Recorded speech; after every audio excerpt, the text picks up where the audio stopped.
Hello. हाँ हाँ yes. Next आपका आता है दैट इज नेक्स्ट है dimensional formula of electrical resistance. उससे पहले dimensional formula of electric potential. Okay, तो इसके बाद आपका 9 नंबर आता है that is dimensional formula of electric potential. So अब what is the basic definition of electric potential? जब भी आप इलेक्ट्रिक पोटेंशियल को डिफाइन करेंगे तो डिफिनेशंस क्या होगी? Electric potential is always defined as work done by charge. ठीक है, यहाँ पे आप लिखोगे this one is a work done और ये हो जाएगा आपका that is charge. This be a basic definition of electric potential, work done by charge. Then work done तो हमें पता है जी, बट चार्ज क्या होगा हमारा? चार्ज को कैसे डिफाइन करेंगे हम? तो चार्ज को डिफाइन करने के लिए charge equals to current into time. This is current multiplied with time. ध्यान से समझेंगे, यहाँ पोटेंशियल जब भी आप डिफाइन करेंगे V equals to work done divide by A into T. A for current and T for time. Work done का dimensional formula हमें पता है जी, V equal to ml square t to the power -2 divide by A into T. ये हो जाएगा ml square t to the power -3, ऊपर चला गया A टू द पावर -1। अब ये हो गया आपका 1 2 -3 -1। This be a dimensional formula और डायमेंशंस ऑफ इलेक्ट्रिक पोटेंशियल।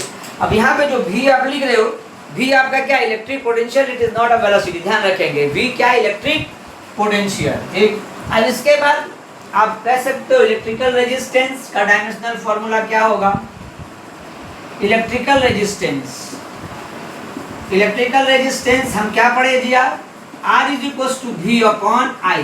ठीक है, अब हमें मान लीजिए बार बार V याद नहीं रहेगा, क्योंकि V को याद रखना भाई टफ काम है, लेकिन वर्क डन हम इजीली याद रख सकते हैं because work done is very familiar. ठीक है ना, क्लास 7 8 9 10 11 12 हर साल पढ़ रहे हैं कहीं ना कहीं वर्क डन को। और इलेक्ट्रिक पोटेंशियल क्या है आपके लिए? एक नई चीज़ हो जा रही है, ये चीज़ हो सकता है आपको याद ना रहे। समझ रहे हैं बात को? तो हम क्या करेंगे कि सारी की सारी जो वैल्यू है, ठीक है, उसको हम वर्क डन में ले आएंगे, कभी भी पोटेंशियल में रख के रिस्क नहीं लेंगे। समझ रहे हैं बात?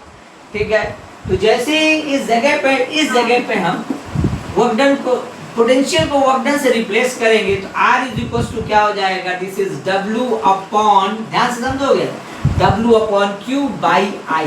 आ गया जी? ठीक है, क्लियर हुआ?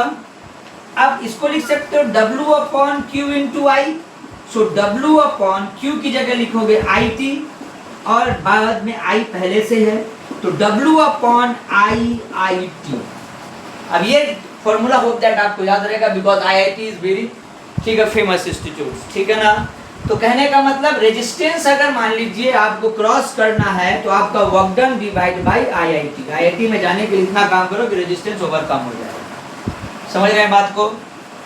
तो अब वर्क डन हमारे पास पहले से है क्योंकि ml square t to the power -2 और IIT मतलब हो गया A स्क्वायर इंटू टी। तो जैसे ही जगह लिखोगे तो ml square t to the power -3 to the power -2 क्या गया? 1 2 -3 -2। This is a dimensional formula for electrical resistance. Both are very important. ठीक है, MCQ के पॉइंट ऑफ व्यू से भी है और एग्जामिनेशन के पॉइंट ऑफ व्यू से भी। क्लियर?